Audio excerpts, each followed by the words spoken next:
The most dangerous man in the city came home at 4 a.m. to an empty closet, a missing photograph, and one sentence written on paper that broke him in ways a bullet never could.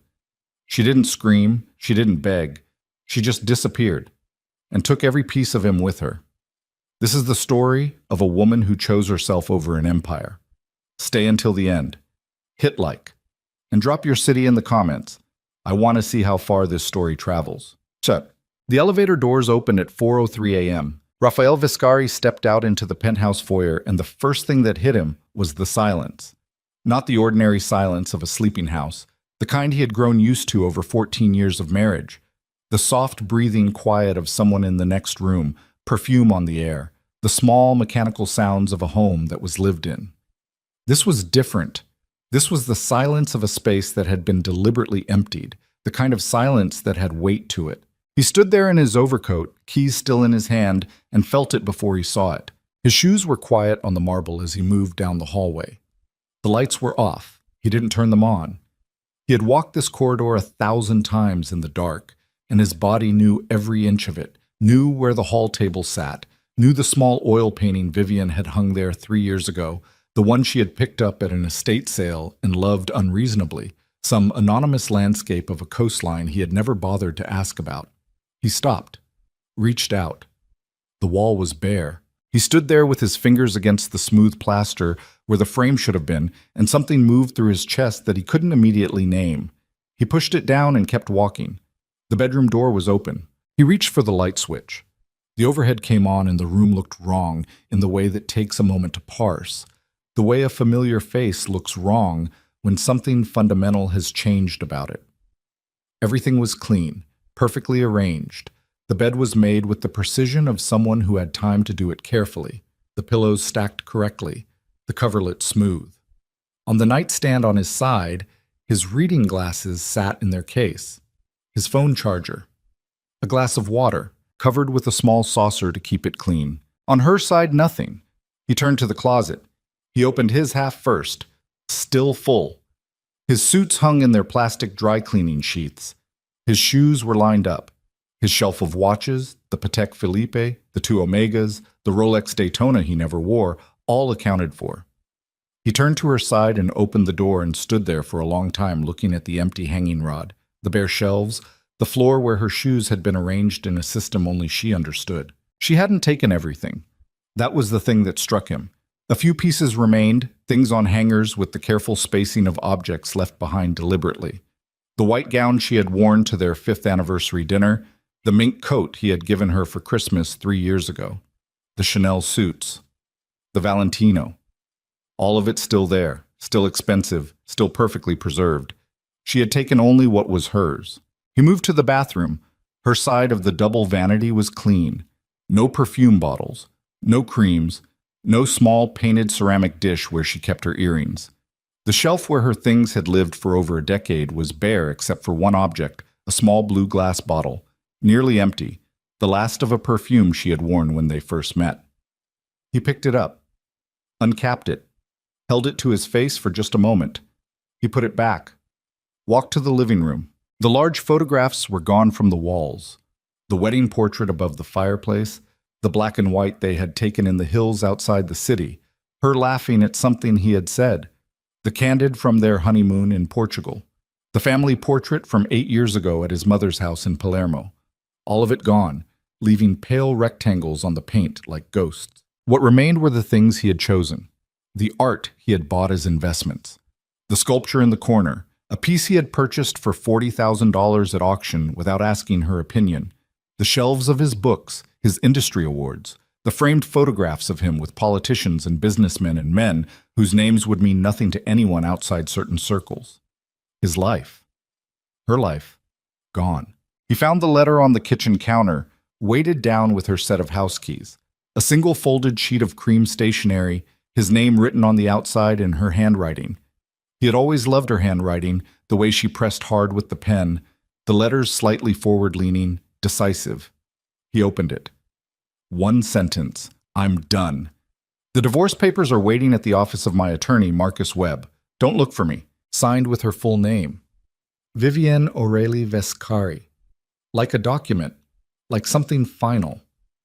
He read it 3 times.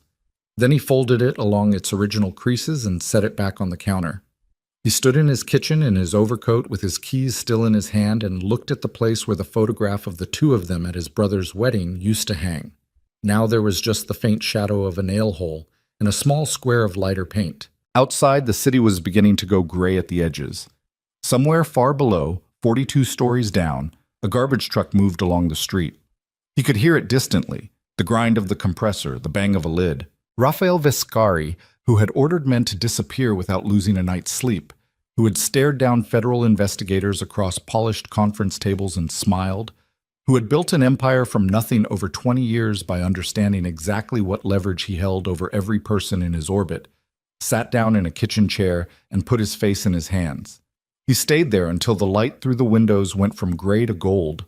He didn't cry, he just sat, and the letter sat next to him on the counter, folded and precise and final, while the sun came up over a city that was still his and no longer mattered. 6 months earlier, everything had been fine. That was the lie he would tell himself for a long time. That everything had been fine, that the marriage had been intact, if not warm, stable, if not passionate, that Vivienne had been present, if quiet, that they had been moving along the track of their life together the way long married people do, by routine and mutual understanding and the accumulated inertia of a shared history. The truth was that Raphael had simply stopped paying attention. Vivienne had noticed. She noticed the way she always noticed things, quietly, without comment, filing the observation away in the careful private archive she kept of her own life. She had been noticing for 2 years. The late nights that stopped being about work, the new password on his phone, the way he angled his body away from her when calls came in after 10, the business trips that ran 3 days longer than they needed to, the slight shift in how he looked at her, or rather, how he stopped looking at her, the way you stop really seeing something that has become furniture. She had said nothing. This was not weakness. She needed him to understand that later, though he never fully did. Her silence was not acceptance. It was assessment. She was looking at her life with the dispassion of a woman who has been through enough to know the difference between a problem that can be solved and a situation that must be escaped. On the night of October 14th, Vivienne came home from a charity gala 2 hours earlier than planned. The event had given her a headache. The noise and the performances of generosity from people who would drive past a man sleeping in a doorway without breaking stride. She had made her excuses, kissed the cheek of the gala chairwoman, retrieved her wrap from the coat check, and come home. The elevator opened on the 42nd floor. She heard music from the bedroom, not the news, which was what Raphael usually had on when he was reading in bed. Something softer. She stood in the foyer and listened, and her stomach did something quiet and final, like a lock clicking into place. She walked down the hall. The bedroom door was not fully closed. She pushed it open. She saw everything she needed to see in about 2 seconds. Later, she would not remember the other woman's face with any precision. What she would remember, and this was the detail that would return to her in the months following, was Raphael's expression when he saw her standing in the doorway. Not guilt, not panic, not the frantic scrambling apology of a man who has been caught and knows it. What crossed his face in that first instant was something closer to annoyance. The look of a man interrupted. That was the thing that finally ended it. Not the betrayal itself, not the other woman, not the specific ugliness of what she was looking at. It was that expression, that flicker of inconvenience. Vivienne looked at him for 3 seconds without speaking. Then she turned around and walked back down the hall. She poured herself a glass of water in the kitchen and stood at the window looking out at the city and drank it slowly. She could hear movement from the bedroom, voices, low and quick, a door, the sound of the private elevator being called, then silence. Then Raphael's footsteps in the hall. He appeared in the kitchen doorway in a robe. He had the face of a man who had decided to be reasonable. Vivienne, she looked at him. It isn't what it looks like. She looked at him a moment longer, then turned back to the window. Okay, she said. He waited. That's all you're going to say? Yes. He exhaled. We should talk about this. Not tonight. He took a step into the kitchen. Vivienne, I need you to... Go to bed, Raphael. Something in her voice stopped him. Not the anger he was braced for, the absence of it. She sounded calm the way deep water is calm, the kind of still that has nothing to do with peace and everything to do with depth. He went to bed. She stayed at the window until she heard his breathing even out through the partially open door. Then she moved to the small desk in the study, the one she used for her correspondence, and she sat down and opened her laptop. She stayed there until 4 in the morning, not researching, not planning, not yet, just sitting with what she now knew with absolute certainty. She had been a fool not to see it sooner. No, not a fool, she corrected herself. A woman who had chosen to believe because believing was easier than the alternative. That was something different. She closed the laptop, went to the guest room, slept. In the morning, Raphael made breakfast. He was careful and solicitous in the way of a man who has decided that normalcy is the correct strategy. He poured her coffee without being asked. He apologized, carefully, with the controlled vocabulary of someone who had constructed the sentence in advance, choosing words that expressed remorse without admitting too specifically what he was remorseful about. Vivienne listened, drank her coffee, said, "Okay, Raphael." He seemed relieved. He kissed her temple before he left for a meeting. She sat at the kitchen table after he was gone and looked at the city through the floor-to-ceiling windows for a long time. Then she picked up her phone and called her attorney. Not Marcus Webb, who was Raphael's attorney and nominally hers. Someone else. A woman named Clara Holt, who had been 2 years ahead of her at university and who now ran a small, discreet practice that handled exactly the kind of case Vivienne was contemplating. They had not spoken in 6 years. Clara answered on the third ring. "Clara," Vivienne said, "I need to talk to you about something, not over the phone. Can we meet?" "Of course," Clara said, without asking questions. This was why Vivienne had called her. They met for lunch 3 days later at a restaurant on the east side of the city, far enough from Raphael's usual orbit that the chance of being seen by anyone who would report back to him was minimal. Vivienne ordered soup and ate about half of it. Clara ordered a salad and listened carefully and asked precise questions in the manner of someone who has heard many variations of this story and knows exactly which details matter. "How much do you know about his finances?" Clara asked. "More than he thinks." Clara nodded. "Assets in your name?" "Some. He's always been careful about separation." "Joint accounts?" "2. The household account and a joint investment account. The investment account has significant assets." "Any accounts you have sole access to?" "No. But I have copies of most of the relevant documents, financial statements, property deeds, corporate structures." Clara looked up from her notes. "How did you get those?" Carefully, a small pause. "Vivienne, he's going to fight this." "I know. He has resources. He has people." "I know that too." "Are you prepared for—" "Yes." She said it without hesitation, and Clara recognized the quality of that word, the flatness of it, the way it had no give. She had heard it before from women who had spent a long time getting ready. "All right," Clara said, "here's what we need to do." What followed over the next 5 months was invisible to anyone who might have been watching. Vivienne continued to attend every social function, continued to sit at Raphael's right hand at dinners, to dress perfectly, to play her role in the performance of their public life with the same competence she had always brought to it. She smiled at his associates. She charmed his business contacts.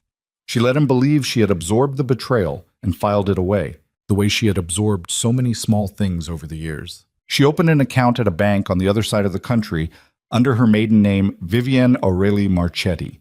She moved money into it slowly, amounts small enough not to trigger attention. She gathered documents. She researched. She found the apartment through Clara, who had a contact in a coastal city 700 miles away. A 2-bedroom on the 4th floor of a building 2 blocks from the water. Furnished, but not lavishly. Sunlight in the morning, a small balcony. The woman who owned the gallery 2 streets over was looking for part-time help. Vivienne had studied fine art before she met Raphael, before the marriage had absorbed everything that was hers and turned it into background detail for his life. She took the apartment. She arranged the job. She said nothing to anyone. All through these months, Raphael remained convinced of his own reading of the situation. He had apologized. Vivienne had accepted. Life had continued. He had not ended the affair with Celeste Moreau immediately, but he had been more careful. Celeste was 31, the daughter of a French property developer with whom Raphael had extensive business ties. She was beautiful in the way of someone who has always been told she is beautiful and has organized her personality around it. She was also considerably less intelligent than she believed herself to be, which was, Raphael had found, a useful quality in a mistress. He told Celeste that Vivian knew and had forgiven him. He said this casually, as if it confirmed something about the nature of his marriage, its transactional tolerance, its pragmatic distance. He did not say it to be cruel. He said it because he believed it. Celeste received this information and made her own calculations. She was not a stupid woman, despite what Raphael's dismissive affection might have implied. She was a woman who had her own objectives and had factored Raphael Vescari into them carefully. His wife's apparent tolerance of the situation was, from Celeste's perspective, not a complication but an opportunity. She pressed, subtly, for more time, for public appearances, for the kind of acknowledgement that moves a relationship from private arrangement to something with actual structure. Raphael, for his part, responded to these pressures the way powerful men usually do, by giving enough to stop the immediate problem without conceding anything fundamental. He was skilled at this. It was in many ways what had made him so effective in business. November came. Then December, with its required performances of family and warmth. Raphael and Vivian attended his brother Dominic's Christmas dinner in the suburbs, and Vivian played her role perfectly, bringing a gift for Dominic's youngest child, helping in the kitchen, laughing at the right moments. Dominic's wife, a perceptive woman named Rosa, who had always liked Vivian more than she liked her brother-in-law, watched Vivian across the dinner table and felt something she couldn't name. A quality of attention, a precision of gesture, like someone checking items off a list. Rosa said nothing. It was not her place. January was cold. Raphael traveled to Chicago for 3 weeks on business that required his physical presence, which was true, and during which Celeste flew out to join him for the second week, which he did not mention to Vivian. Vivian knew because she had developed the habit of checking the flight records associated with the corporate card Raphael used for business travel, which was linked to an account she had access to through the household management system. Celeste Moreau had been reimbursed for a round-trip ticket to Chicago, business class. Vivian noted this and said nothing. February. Vivian flew to the coastal city alone, telling Raphael she was visiting an old school friend, which was close enough to the truth that she could tell it without any particular strain. She spent 4 days in the apartment, walking the neighborhood, learning the streets, meeting the gallery owner, a woman in her 60s named Greta, who had the direct manner of someone who had spent decades dealing in the opinions of other people and had decided that life was too short for indirection. "You said you studied fine art," Greta said, looking at her over reading glasses. They were sitting in the back office of the gallery, surrounded by rolled canvases and the smell of turpentine. "I did, a long time ago." "What have you been doing since?" Vivian considered this. "Managing things," she said finally. Greta studied her for a moment. "I need someone 3 days a week. Tuesday, Thursday, Saturday. Hanging, light admin, talking to buyers. Can you do that?" "Yes." "You're not from here?" "No." "Moving here?" "Yes." Greta seemed to accept this with the equanimity of someone who had seen enough of life to know that women sometimes pack up and start somewhere else, and that asking the specific reason was rarely useful. "I'll pay you adequately. The work isn't complicated, but it requires taste. Do you have taste?" "I've been told so." "Good enough." Greta extended a hand. "Start in April?" "March," Vivian said, "if that works."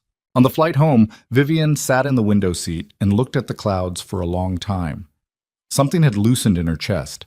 Not fully, not yet, but she could feel the possibility of it, the way you can feel the coming of spring in the air before there's any visible evidence of it. She ordered a glass of wine and drank it slowly and let herself think, for the first time in months. Not about the plan, not about the logistics, not about what needed to happen next, but about painting.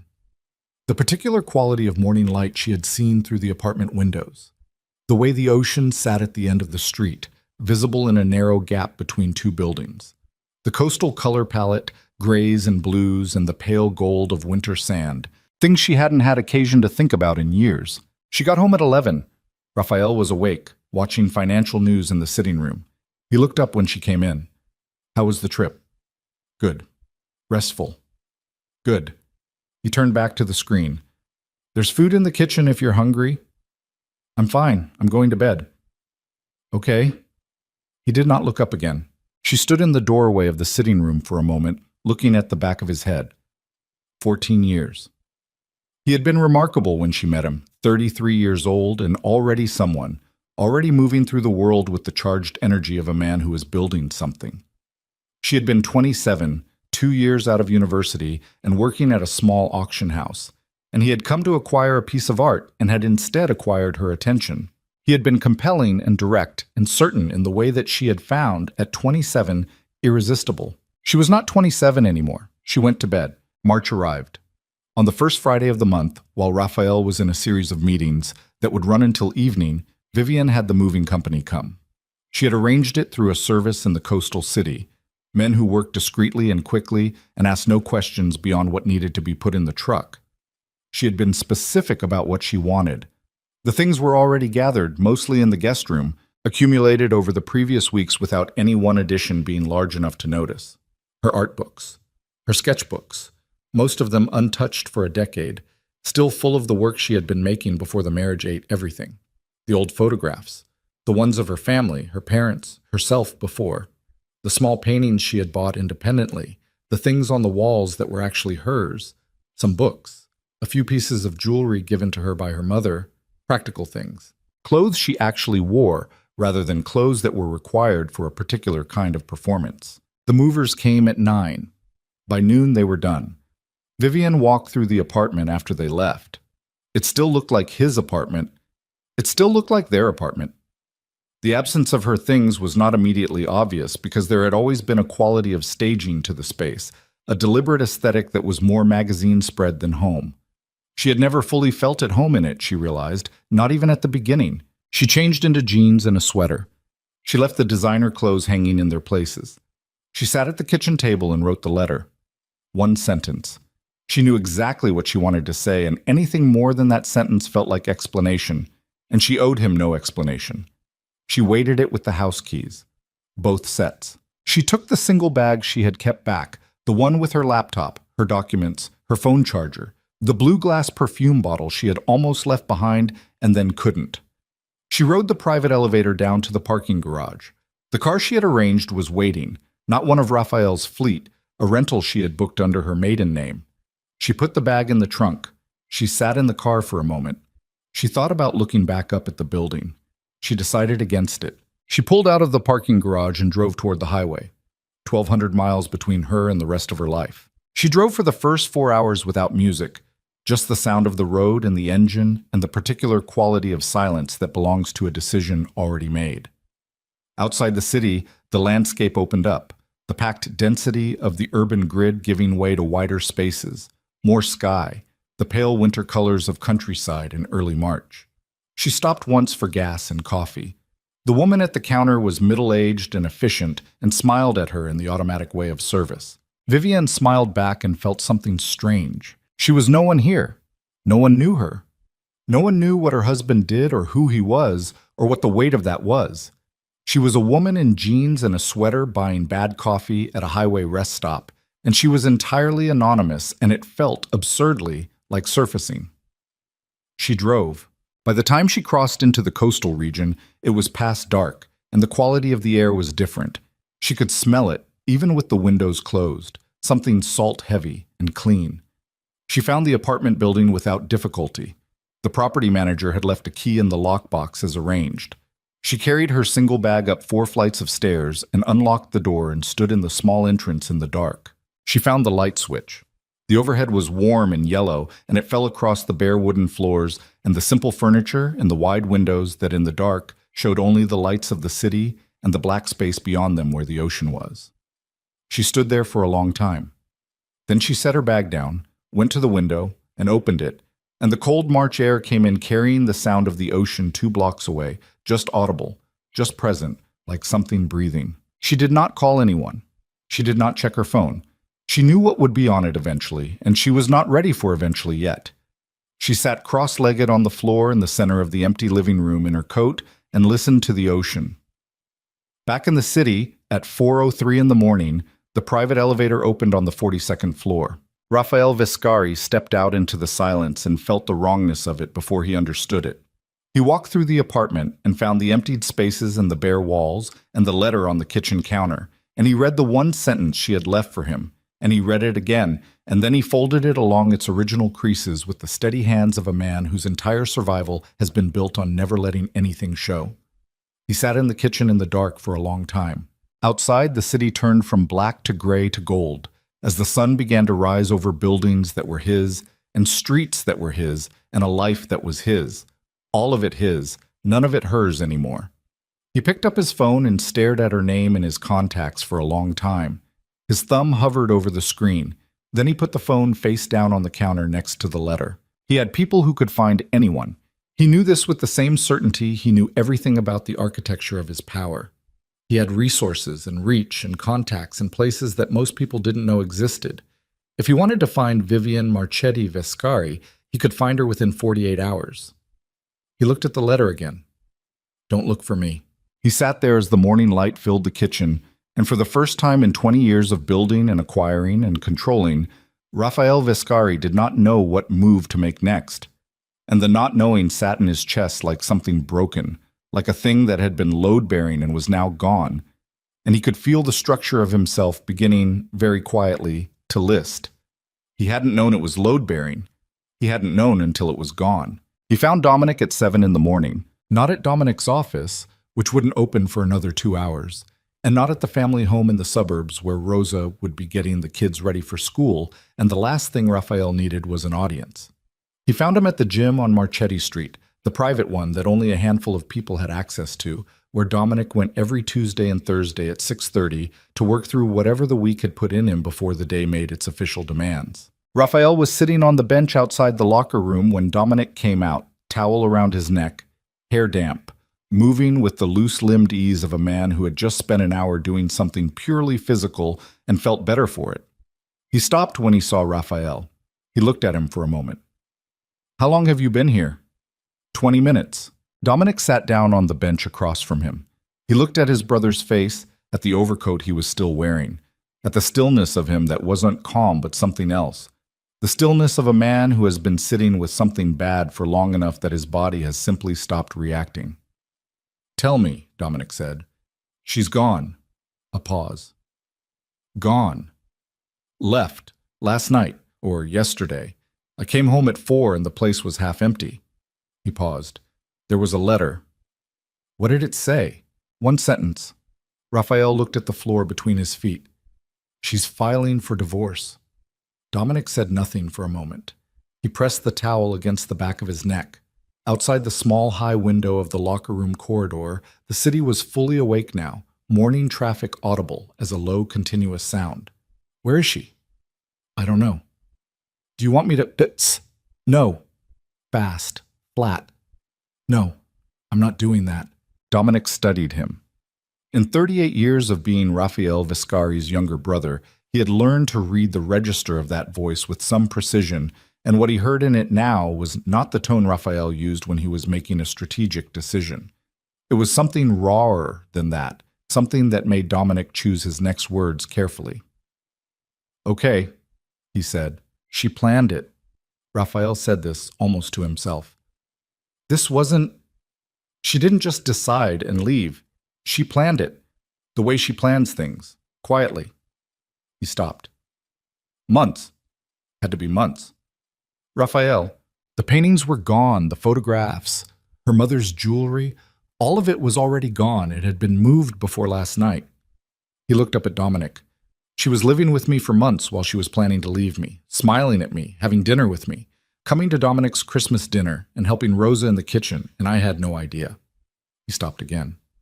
"I had no idea." Dominic looked at his brother's face and felt something move through him that was equal parts pity and a more complicated emotion he couldn't quite name, something that had to do with a conversation he had not had, a thing he had noticed and chosen not to say. "Did something happen?" Dominic asked. "Something specific that started this?" A long silence. "She came home one night and found me with someone." Dominic was quiet. "I thought she dealt with it. She seemed—" Raphael stopped, pressed his mouth together. She seemed fine. She's not fine, Dominic said. She's gone. Raphael looked at him. Something moved in his expression, quick and then controlled. I know that. I'm not saying it to be harsh. I know that too. He stood up, straightened his coat. The motion was automatic, the gesture of a man reassembling himself through physical habit. I have a meeting at 9. I need to go home and change. Raphael. He stopped. Was it Celeste Moreau? The silence that followed was its own answer. Dominic watched his brother's jaw tighten and then release, the micro-movement of a man who has decided not to deny something because denial would cost more dignity than the truth. Yes, Raphael said. Dominic nodded slowly. He had suspected, not because he had been told, but because he had eyes, and because Celeste Moreau had appeared at 3 of Raphael's business functions in the past year with the particular possessive attention of a woman who believes she has a claim. He had said nothing because it was not his marriage. He understood now that this had been a failure of fraternity, but the understanding came too late to be useful. Go home, Dominic said. Clean up. Go to your meeting. He stood. We'll talk tonight. Raphael nodded once and left. Dominic stood alone in the corridor for a moment, listening to the sound of the building, the distant clang of weights from the gym floor. Then he took out his phone and sent Rosa a text that said, only. Call me when the kids are at school. It's about Raphael. He knew Rosa would understand. He also knew that Rosa's response, when it came, would contain a version of something she had been saying for 2 years, which was that she had never been easy about Vivian and that there was something wrong in that apartment, something she couldn't say exactly but felt, and that she had tried to say it to him twice, and both times he had told her it wasn't their business. He was going to have to hear about that. He deserved to. Celeste Moreau found out the same day. Not from Raphael. He had not called her.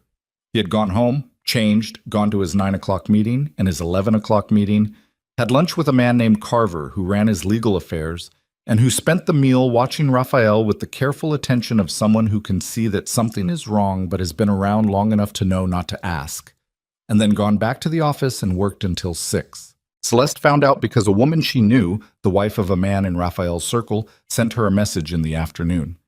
3 words. Did you hear? Then a second message. Vivian Vescari left him. Divorce. Celeste sat with this for a long time in the back of a car, moving through afternoon traffic. She read both messages twice. She put her phone in her bag. She looked out the window at the city moving past. She told herself she felt nothing in particular. This was not true. What she felt was complex, and she would not have wanted to examine it too closely, but the dominant note in it was something she might have described, if pressed, as the particular vertigo of a plan reaching its moment and then not going as the plan had specified. She had not been waiting for Vivian to leave. Not precisely. But she had been oriented toward a future in which the obstacle of the marriage eventually resolved itself. And now that it had resolved itself, in the most absolute way possible, she felt not the relief she had anticipated, but something closer to anxiety, because Raphael had not called her. He should have called her. The news was hours old. He had clearly known since the morning. And he had not called. She told her driver to take her to Raphael's building. The doorman called up. She waited. After a pause that was slightly longer than necessary, she was told Mr. Vescari was not available. She thanked the doorman with a smile that did not reach her eyes and got back in the car. She called him. It rang 4 times and went to voicemail. She did not leave a message. She called again the next morning. He answered on the second ring. Celeste, I heard, she said. I've been trying to reach you. I know, I've been... A pause. Handling things. Of course. She kept her voice neutral and warm, the register she used when she was being careful. I just wanted you to know I'm here, whatever you need. A silence on the line that had a particular quality to it. She had been with Raphael long enough to know his silences, the different kinds of them. This one felt like assessment. I appreciate that, he said. Raphael, we should talk. I think this changes. I have a call at 8. I'll reach out later this week. Later this week. Yes. A pause. Are you all right? I'm fine, said with the same flatness he had used with Dominic. Automatic. Practiced. The voice of someone who has decided that the question doesn't merit an honest answer, and the person asking it doesn't need one. "Okay," she said. She waited. He did not call later that week. He called on Thursday, 8 days after Vivian's departure, and asked if she would come to the apartment that evening. She arrived at 7. He met her in the living room, not the kitchen, which was warmer and smaller and more intimate, but the formal living room with its view of the city and its expensive furniture and its feeling of a space designed for performance rather than habitation. He poured her a drink she didn't want. He didn't pour one for himself. He looked bad, not noticeably to someone who didn't know him, because he was still fully assembled, still in a suit at 7 in the evening, still carrying himself with the particular physical authority that was so fundamental to who he was that it persisted even when everything else was in disarray. But she knew him, and she could see it in the set of his eyes, the quality of stillness around him. He sat across from her. He looked at her for a moment without saying anything. "This isn't what you think," he said finally. She waited. "I'm not asking you here because things have changed between us. I'm asking you here because I needed to say something to you directly, and I didn't want to do it on the phone." She set her glass down on the table between them. "Say it." He met her eyes. "Vivian leaving doesn't change what this is." The words settled in the room. She looked at him. "What is this?" she asked. "What it's been." A pause. "What it was always going to be." She felt the blood come up in her face, warm and immediate, and she pressed it back down with everything she had. "You're telling me that with your wife gone, you still don't intend to—" "I'm telling you the truth. I should have told it to you sooner. You've been telling me for 2 years that—" "I know what I said." He didn't raise his voice. He never raised his voice, and she had always found this quality simultaneously compelling and infuriating. "I know what I implied.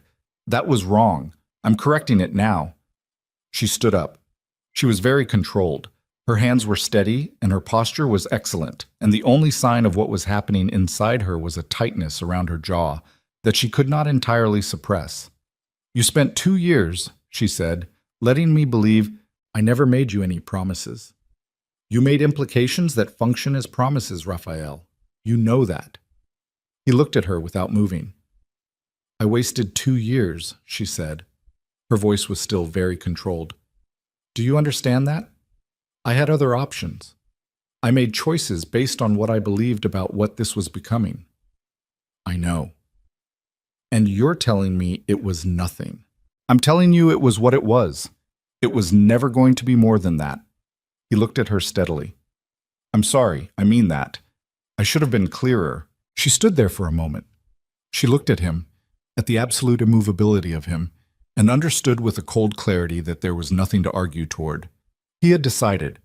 He had likely decided the morning he came home to Vivian's letter, which meant that everything she had been reading as grief and shock for the past 8 days had actually been him making up his mind. "Get out of my apartment," she said. He nodded. He stood, picked up his jacket from the chair back, walked to the door. He paused there. "Celeste." She did not look at him. "I am sorry," he said again. She heard the door close behind him. She stood in the middle of the formal living room for a moment. Then she went to the window and looked out at the city, at the lights of it, at the ordinary indifference of it. Then she picked up her phone and called her father. Armand Moreau answered on the second ring. He was in Paris, where it was past midnight. He listened to his daughter speak for 4 minutes without interrupting. Then he said, "Come home for a while. Come and see me." She didn't answer immediately. "Celeste." "Yes," she said. "Okay." She booked a flight for the following morning. What neither of them knew, neither Celeste on the phone with her father, nor Raphael in the car going back to an apartment that still felt wrong, was that Armand Moreau had a particular relationship with the memory of slight, and that his reaction to his daughter's situation was not as simple as paternal comfort. Armand Moreau had done business with Raphael Vescari for 6 years. He had never liked him. He had tolerated him as a business partner because the returns had been significant, and the arrangement had been clean.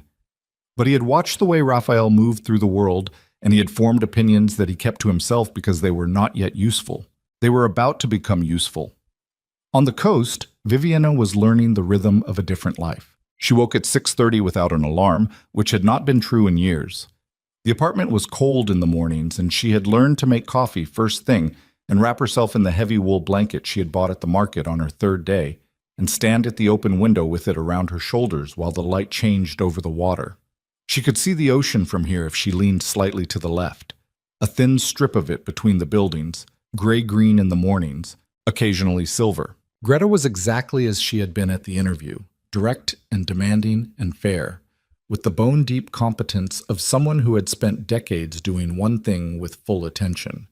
The gallery showed mid-career painters mostly, with occasional pieces from younger artists Greta was watching. Vivian's work in the first week was mostly physical, moving pieces, preparing for a new installation, labeling and cataloging a collection that had come in from an estate. She did it without complaint, and with a precision that Greta noted without commenting on. On the fourth day, a buyer came in for a consultation, and Greta brought Vivian into the conversation. "This is Vivian. She'll be working with you on this. She has a good eye." The buyer, a woman who collected seriously and knew it, looked at Vivian with the appraising look of someone assessing whether this was going to be useful or performative. Vivian looked back at her calmly. "The Hendrix piece," the buyer said.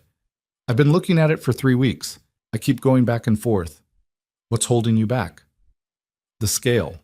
My space is large, but not that large." "It's not about whether it fits," Vivian said. "It's about whether the space can hold what the piece is doing. That painting is generating a specific kind of pressure. You need walls with enough room to let it breathe." "How high are your ceilings?" The buyer looked at her for a moment. 14 feet. "Then the scale is right. The painting needs height around it more than horizontal space." A pause. "You think I should buy it?" "I think if you've been coming back to it for 3 weeks, it has already made its argument." The buyer looked at the painting for a moment. Then she looked at Vivian. Then she said, "Wrap it up." Greta said nothing until the buyer had gone. Then she looked at Vivian across the gallery floor. "Good," she said. "Just that." Vivian nodded. She had not told Greta about Raphael. She had not told her that her name in another city was Viscari, and that this name meant something specific in circles of power and money and criminal architecture that most people would never enter. She had not told her about the years of performance, or the affair, or the night she came home to find her marriage confirmed as fiction. She was not sure she would ever tell Greta any of this. It felt like the right instinct, to let herself be known here as only what she was now, rather than what she had come from. She bought canvases on a Saturday. Small ones, to start. A basic set of oils, nothing expensive. She set them up in the second bedroom that she had not furnished yet, and spent a Sunday afternoon doing nothing except mixing colors, not painting, just testing how they moved together, relearning the feel of it in her hands. She had forgotten. She had told herself for years that she hadn't lost anything, that the painting was still there, just dormant, just set aside for when there was time. But facing the blank canvas that Sunday afternoon, she understood that she had been lying to herself, that the thing she had set aside was not dormant, but diminished, shrunken from years of neglect, and that the distance between where she had been and where she was now was real and would require real work to close. She felt this without self-pity. She mixed her colors and made marks on the canvas, and they were not very good, and she looked at them and felt only the sober recognition of a baseline. This is where I am, now I work. She did not check the news from the city she had left. She did not search Raphael's name. She did not look at the society columns that occasionally featured them or had featured them, the version of them that was now dissolved. She had a new phone with a new number, and only 3 people had it. Clara Holt, her mother, who was elderly and in a care facility in the north, and who took the news of the separation with the resigned equanimity of a woman who had never trusted Raphael Viscari from the first meeting, and a friend from university named Priya who lived in another country entirely, and who had been told only that Vivian had left the marriage and started over somewhere new. Priya's response had been, "Finally. Tell me where you are when you're ready." She was not ready yet. What she was on most days was something she was still learning to name. Not happy, not exactly, not yet. Something more provisional than happiness, but more solid than hope. Present. She was present in a way she had not been in years. Present in her own body, in her own time, in the actual texture of the days she was living, rather than moving through them as an exercise in endurance and performance. She bought a plant for the windowsill, a small succulent, something that could survive her imperfect attention. She learned the name of the woman who ran the bread stall at the Saturday market. She learned which table at the cafe on the corner caught the afternoon light. Small things, incremental, but hers. Back in the city, Raphael had made a mistake. He had not gone looking for Vivian. He had honored that one line of the letter, the only one that contained a directive, the "don't look for me." He had not deployed his people. He had not called her phone, which had been disconnected anyway when he tried it on the fourth day. He had not asked the attorney to locate her, though his instinct told him that Clara Holt, whoever she was, had done her job well, and that any attempt to find Vivian against her will would surface quickly into legal territory that would be expensive and public. The mistake was different. The mistake was that he had done nothing. He had gone to his meetings. He had run his business. He had sat with Carver and worked through the initial contact from Vivian's attorney, the formal opening of divorce proceedings, and told Carver to respond reasonably and professionally and not to do anything aggressive. He had eaten and slept, not well, but enough. He had called his mother in Palermo and told her that he and Vivian were separating, and his mother had been silent for a moment and then said, in Italian, "What did you do?" And he had told her, and she had been silent again for a longer moment, and then said, "Fix it." And he had said he didn't think it could be fixed, and she had said, "Then learn from it," and ended the call. He had done all of this. He had been functional and controlled, and he had managed the practical mechanics of the situation with his usual competence. What he had not done was look at what had actually happened. Dominic came to the apartment on a Thursday evening, 2 weeks after Vivian's departure. He brought a bottle of something good and 2 glasses, and the manner of a man who has decided to say something and is not going to be deflected from it. They sat at the kitchen table, where Raphael now spent most of his evenings, in the room that still had the faint impression of her presence. The particular arrangement of objects she had organized and he had not disturbed. Dominic poured. He pushed a glass across the table. He looked at his brother. "Rosa has something to tell you," he said. "Rosa's not here." "No, but she told me to tell you." A pause. "She knew. She saw it at Christmas. Something was wrong and she knew it. She said she tried to tell me twice and I didn't listen." Raphael said nothing. "She wants you to know she's sorry she didn't push harder. That's her message. Tell Rosa she has nothing to be sorry for." "I'm telling you because Rosa's not the point. The point is that someone who cared about both of you could see from the outside that something was wrong, and nobody did anything." Dominic turned his glass in his hands. "You need to hear that." "I hear it." Do you? Dominic looked at him.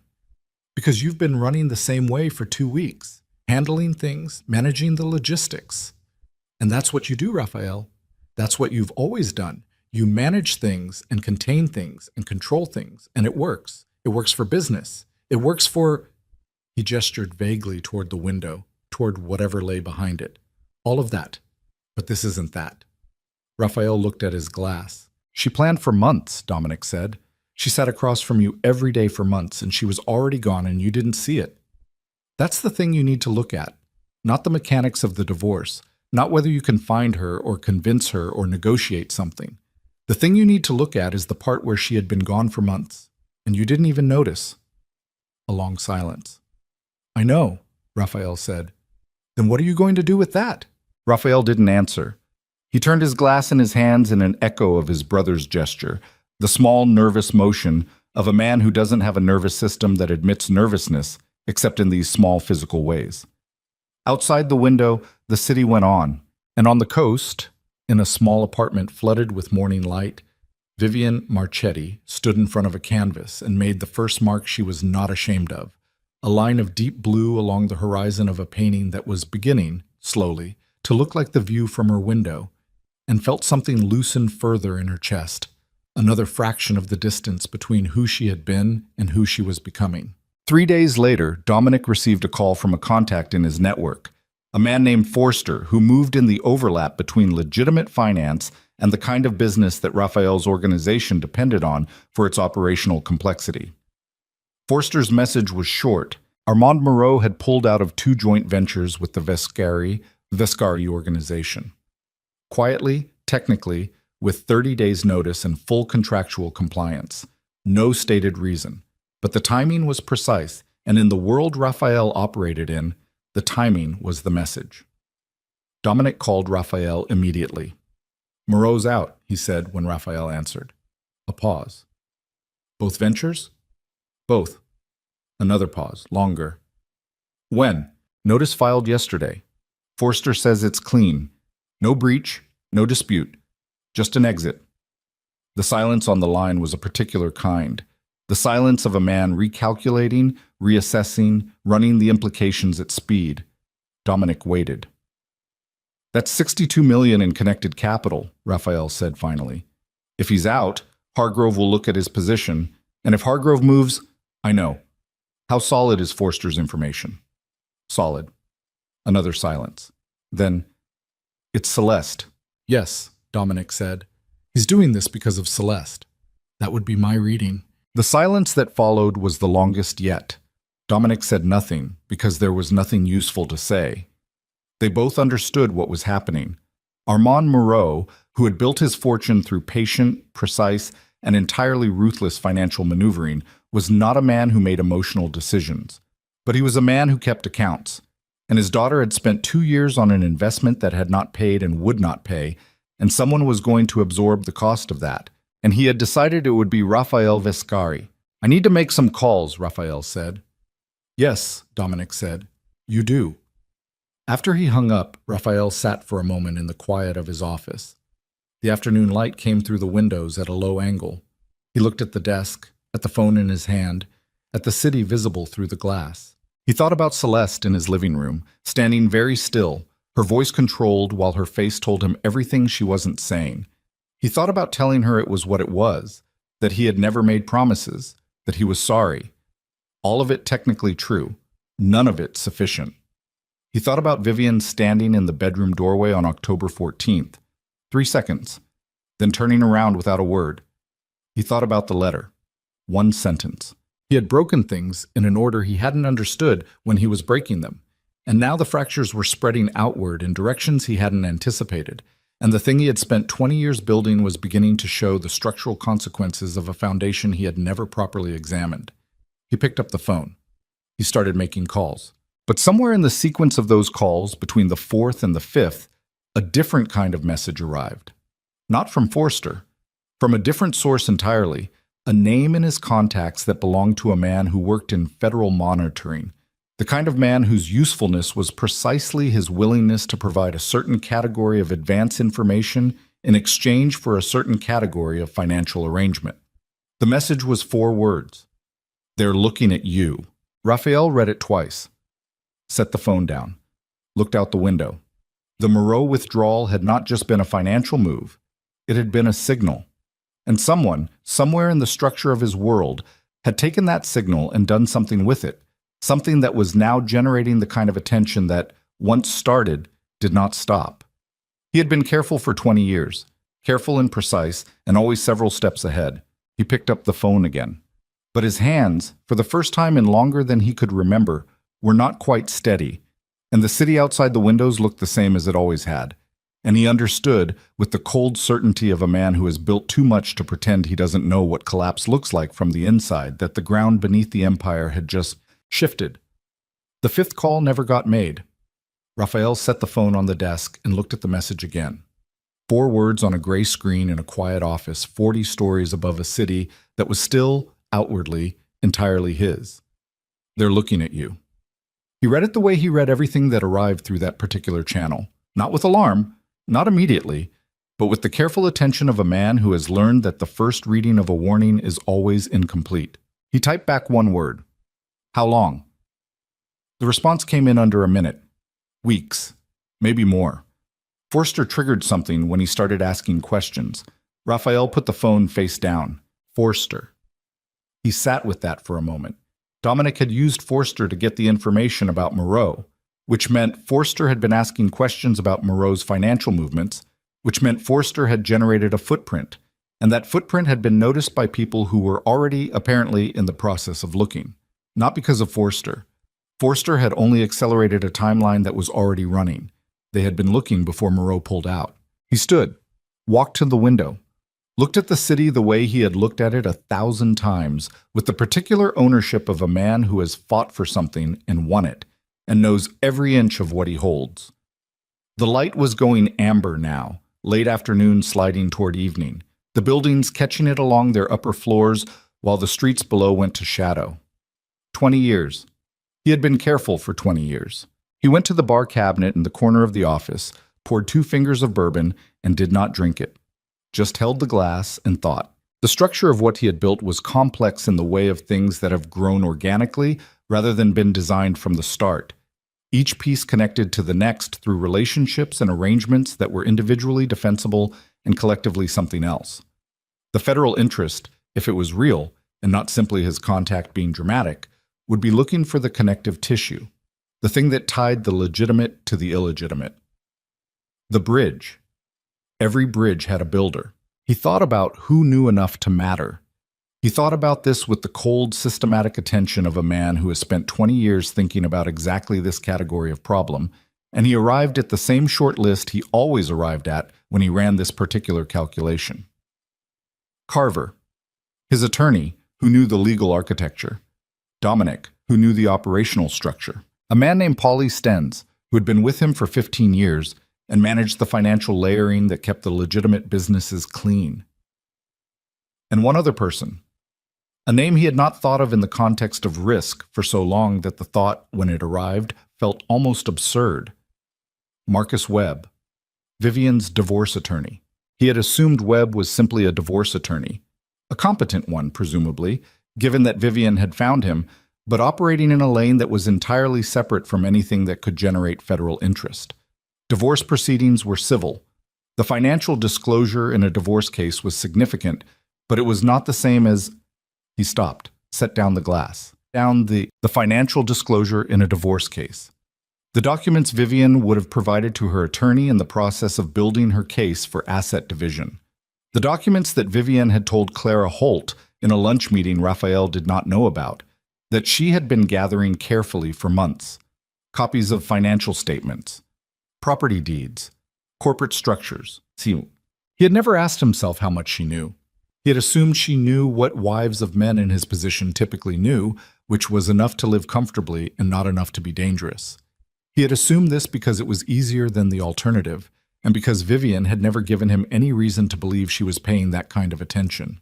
But she had planned for months. She had been planning while she sat across from him at dinner. She had been planning at his brother's Christmas dinner, helping Rosa in the kitchen, laughing at the right moments. She was precise. She was patient. She noticed things. He picked up the phone and called Carver. "I need to see you tonight," he said when Carver answered. "Not the office, the place on Leonard Street." A pause. Carver was not a man who asked unnecessary questions. 8 o'clock, he said. 8, Raphael confirmed. He ended the call, looked at the bourbon, drank it in one motion, set the glass down. He called Dominic next. "I need you to find out everything you can about Marcus Webb, divorce attorney. I need to know his client list, his relationships, anyone he's had contact with outside the normal scope of his practice in the last 6 months." Silence on the line for a moment. "You think Vivian's attorney is the problem?" "I think I need to know what Vivian gave him." Another pause, longer. "Raphael, what kind of documents are we talking about?" "I don't know yet. That's what I'm trying to find out. If she gave him financial records, I know. The kind of financial records that, Dominic, I know. Find out about Webb." He ended the call. He stood in his office for a moment in the amber light with the empty glass in his hand, and the city outside the windows going gold, and then orange, and then, very slowly, to the particular deep blue of a clear evening before full dark. He had made an error. He had made it 14 years ago when he married a woman who was more observant than he gave her credit for, and he had made it again every year of the marriage when he let himself believe that her quietness was passivity and her stillness was acceptance. He had made it on October 14th when he let his face show annoyance instead of guilt, and he had made it every day of the 5 months following when he read her composure as forgiveness. He was very good at understanding people. This was, in many ways, the foundation of everything he had built. He understood what people wanted and what they feared and how to use both. He had spent 20 years reading rooms, reading faces, reading the microsignals that told him where a conversation was going before it arrived. He had never bothered to read Vivian. She was his wife. She was in the category of things that were settled, resolved, not requiring active attention. He had looked at her for 14 years and seen what he expected to see. He had seen furniture. The meeting on Leonard Street was in the back room of a restaurant that had been in the same family for 30 years and whose owner owed Raphael a debt of the kind that did not expire. Carver was already there when Raphael arrived at 7:55, sitting with a glass of water and the expression of a man who has been anticipating a difficult conversation and has prepared accordingly. Carver was 56, thin, with the dry, precise manner of someone who had spent 3 decades navigating the distance between what his clients did and what could be proven. He was not a man who frightened easily. He was, however, a man who had a finely calibrated sense of when a situation had changed in kind rather than degree, and he had been sitting with a feeling for the past week that something had changed. Raphael sat across from him. The room was small and the lighting was low, and the sound from the restaurant beyond the closed door was a muffled distance. "Tell me about the federal interest," Carver said. No preamble. "How do you know about that?" "Because I've been doing this for 30 years and I could feel it before you called me."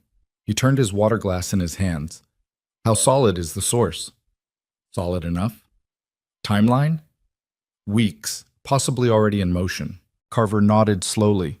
"The Moreau exit." "Yes. That's what opened the door." "Possibly.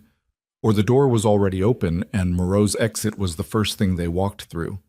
Raphael looked at him. "I need to know what Marcus Webb has." A pause. "Webb?" "Vivian's divorce attorney." Carver looked at him with an expression that was very still. "What do you think she gave him?" "Financial records. Copies of corporate documents." "I don't know how much. She had access to more than I realized." Silence. Carver looked at the table for a moment. "If she provided financial records to a divorce attorney in the course of legitimate divorce proceedings, that's privileged. It stays in that lane. Unless it doesn't stay in that lane. Meaning if Webb or Vivian made contact with federal investigators." The silence that followed this was a different kind. Carver looked at him with the careful attention of someone who has just heard something that changes the shape of the problem. "Do you have reason to believe that happened?" "I have reason to believe I don't know enough about what Vivian knows or what she's done with it." Carver was quiet for a moment. He picked up his water glass and set it back down without drinking. "If she went to federal investigators with financial records obtained during the marriage, that's a different matter entirely. That's not divorce proceedings. That's—" He stopped. "I know what it is," Raphael said. "She'd need a reason to do that. She'd need to understand what she was looking at. She has a fine art degree and 14 years of watching me run a business. She's not stupid, Carver." "No," Carver said quietly. "I imagine she's not." They sat with that for a moment. "Find out?" Raphael said. "I'll make inquiries." "Carefully." Carver looked at him. "Raphael, if this is what it might be, the conversation we need to have is not about Webb. It's about you." "I know. Your options, your exposure, your—" "One thing at a time," Raphael said. "Find out about Webb first." Carver nodded. Raphael left at 9. He walked 3 blocks before getting in the car, needing the cold air and the movement, the physical reality of the street under his shoes. It was a clear night, and the city was loud with its ordinary noise, and he walked through it with his hands in his coat pockets and his face arranged in the neutral expression of a man who is simply moving from one place to another. The call from Dominic came at 9:47. He answered immediately. "What did you find?" "Webb had lunch with a woman named Sandra Voss on March 9th. Dominic's voice was careful and flat, the voice he used when he had something bad to deliver and was containing it. "Sandra Voss is a supervising agent with the Financial Crimes Division." The street went quiet around him. Not literally. The city kept going. But something in his hearing narrowed, focused, the way it always did in the moments that mattered. "When did Vivian leave?" he asked, though he knew. "March 7th. 2 days. She had left on a Thursday. Webb had met with a federal agent on a Saturday." "She didn't just leave," Raphael said. No, Dominic said. He stood on the sidewalk while the city moved around him. A cab went past. A couple walked by close enough that he could hear them laughing about something. Ordinary life, indifferent and continuous. She planned the whole thing, he said. It was not a question. It looks that way. The documents she gave Webb, the timing of her departure, the meeting with Voss. He was working through it, laying the sequence out in his mind with the same methodical attention he brought to everything, even now, even this. She left before the meeting so she would be out of the apartment, so there would be no reason for anyone to contact her here, to warn me, to... He stopped. She protected herself and she timed it so I would have no warning. Yes, Dominic said. The word sat there. She knew, Raphael said. She knew what the documents meant. She understood what she was looking at. She had 14 years, Dominic said quietly. He didn't answer. He thought about the woman at the window drinking water on the night of October 14th, while he stood in the kitchen doorway with his careful apology and his calculated, reasonable voice, and she said okay and sent him to bed. He thought about every dinner, every social function, every night he had come home late, and she had been awake and quiet and asked no questions.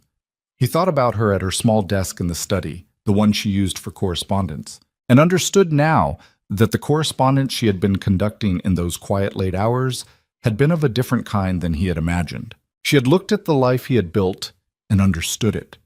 Not just the surface of it, the penthouse, and the suites and the power, but the structure beneath, the architecture. She had looked at it with the clear eyes of a woman who had decided she was leaving, which meant she had nothing to lose by seeing it clearly, and she had seen it. And then she had made her own move. He put the phone in his pocket. He kept walking. He did not know where he was going, and he did not care. He just needed the movement, the cold, the hard ground under his shoes. She had not run. He understood that now. She had not fled in fear or desperation. She had exited at the moment of her choosing with the precision of someone who has studied the board for months and knows exactly where to place the piece that ends the game. He had thought she was escaping him. She had been dismantling him. He stopped at a corner. The light was red. A woman with a dog waited beside him. The dog looked up at him with the pure, uncomplicated attention of an animal. He looked back at it for a moment. The light changed. He crossed. Carver called at 11:15 as Raphael was standing in the kitchen of the penthouse in the dark, not having turned the lights on, not wanting the specific quality of that light in those rooms. It's confirmed, Carver said. Webb made 2 contacts with Voss, March 9th and March 21st. The second meeting included a third party, a prosecutor named Delano from the Federal Financial Crimes Unit. Raphael said nothing. They have the documents, Carver said. I don't know the full scope, but based on what I'm hearing, they have enough to open a formal investigation. They may have already opened it, and we just don't know yet. What kind of timeline? If they move to subpoena, weeks. If they're being careful, longer. They'll want to build the full picture before they show their hand. Can we move to limit the document exposure through the divorce proceedings? Challenge the disclosure? A pause. We can try. It's complicated. The documents were provided in the context of legitimate legal proceedings. The question of whether that disclosure can be used in a federal investigation is genuinely contested ground. Another pause. Shorter. But Raphael, contesting it draws attention. It signals that we know. They already know we know. My source, your source knowing they're looking is different from you taking legal action that confirms it. Right now, you have a small advantage of uncertainty. If we move aggressively on the document question, that advantage disappears. He stood in the dark kitchen. Outside the window, the city was a field of lights, beautiful and indifferent. Carver. Yes. What are my options? The silence on the line was the honest kind, the kind that comes from a man who is choosing between several versions of a difficult truth and trying to find the one that is most useful. You have 3, Carver said finally. You can fight it. Expensive, prolonged, uncertain outcome, significant public exposure. You can disappear, which I am not recommending and which would itself constitute no, Raphael said. The third option, Carver said, is that you talk to them first. The word settled in the dark kitchen like objects placed carefully on a table. You mean cooperate? Raphael said. I mean, control the narrative before they control it for you. It is not the same thing as simply cooperating. It is a strategic choice made from a position of partial leverage, while you still have partial leverage. I've spent 20 years. I know what you've spent 20 years doing, Carver said. His voice was not unkind. It was the voice of a man who has sat with clients in rooms like this and said things like this before and knows exactly how much it costs to hear it. And I know what it means to consider what I'm suggesting. But Raphael, I need you to hear me. If they move first, you have no leverage, none. If you move first, you have some, not much, but some. The silence stretched. The people in my organization, Raphael said, you would need to be selective about what you provide and what you withhold. That's where the negotiation happens. That's where I earn my fee. A pause. It would also need to be genuine. They're not going to accept theater. I know. There's something else, Carver said. Say it. Vivian. He said the name carefully, the way you say something fragile. Whatever she gave Webb, whatever she understood about your operation, she chose to take it to a federal agent rather than use it as leverage in the divorce. She could have used it to get more. She didn't. Raphael said nothing. She wasn't trying to hurt you, Carver said. Or if she was, that wasn't the primary thing. The primary thing was that she wanted out. Clean. Completely. She wanted to be gone from your world entirely, and she did what she calculated she needed to do to ensure that no part of your world would follow her. He stood in the dark for a long time after Carver ended the call. The city moved outside the windows. 42 floors below, people were living their ordinary lives, going home, getting food, doing whatever people did at 11:30 on a Wednesday in a city that didn't know their names. He thought about the coastal apartment he didn't know the address of. The sunlight she had mentioned once, years ago, when they were somewhere on the water and she had said something about wanting to live somewhere with morning light. And he had not really listened because it was the kind of thing she said that he filed as atmospheric rather than actual. She had found her morning light. She had gotten out. And in getting out, she had brought the entire structure of the life he had built to the edge of an irreversible cliff, and now he was standing at that edge in the dark. And the only move left to him was the one that would require him to become something he had spent 20 years refusing to be. A man without armor, without distance, without the cold protective machinery of control. He picked up the phone. He called Carver back. Set up the meeting, he said. A pause. With Voss? With whoever we need to meet with. His voice was steady. He was surprised by this. He had expected something in it to give way. Set it up. Give me a week to get my affairs in order, and then set it up. The week Carver asked for lasted 4 days. On the first day, Raphael called Paulie Stenz at 6 in the morning and told him to come to the penthouse, not the office. Paulie arrived at 7 with the careful face of a man who has been expecting a call he didn't want to receive. He was 51, heavy-set, with the particular stillness of someone who has spent 15 years managing money that could not afford to be visible. He sat at the kitchen table and Raphael sat across from him, and they looked at each other for a moment without speaking. How bad? Paulie said. Bad. How much do they have? Enough to open formally, possibly enough to indict on the layering structure alone. Paulie pressed his mouth together. He looked at the table. The Harrow accounts. Yes. The Delcourt property series. Probably. A long exhale through his nose. The Meridian Fund. I don't know yet. That's what I need you to tell me. I need you to go through everything, every structure, every vehicle, and tell me exactly what a federal forensic accountant would find if they started pulling threads. I need to know before they do. Paulie looked at him. You're going to cooperate. It wasn't a question. Raphael didn't treat it as one. I'm going to control what I can before I lose the ability to control anything. He met Paulie's eyes. That means I need the full picture. All of it. No gaps, no assumptions about what they might not find, everything. Paulie sat with this for a moment. He was not a man who frightened easily. He was, however, a man who understood the specific weight of what Raphael was describing, and he sat with it the way you sit with something heavy before you decide whether you can carry it. My exposure, Paulie said. We'll talk about that. Part of what Carver is negotiating includes the people adjacent to me. That conversation depends on what you give me now. Another silence. Then Paulie nodded, once, and reached into the inside pocket of his jacket and took out a small notebook, the kind he had always used, paper, handwritten, a habit Raphael had argued with him about for years, and which now struck him as possibly the only genuinely wise thing Paulie had ever done. They worked for 6 hours. By the time Paulie left, Raphael had a complete picture of his own organization that was more detailed and more damning than anything he had allowed himself to fully assemble before. He had always known the components. He had never sat with all of them simultaneously laid out in sequence, had never seen the whole shape of it, the way it looked from the outside, from the position of someone trying to understand and prosecute, rather than someone trying to build and conceal. It looked from that angle like exactly what it was. On the second day, he called Dominic. This was the conversation he had been avoiding and could no longer avoid. Dominic arrived at noon, and unlike the meeting with Paulie, which had been operational, this one was something else, something that required a different kind of language between two people who had spent their lives in the shorthand of brothers who understood the same things without saying them. Dominic sat at the kitchen table and listened. He did not interrupt.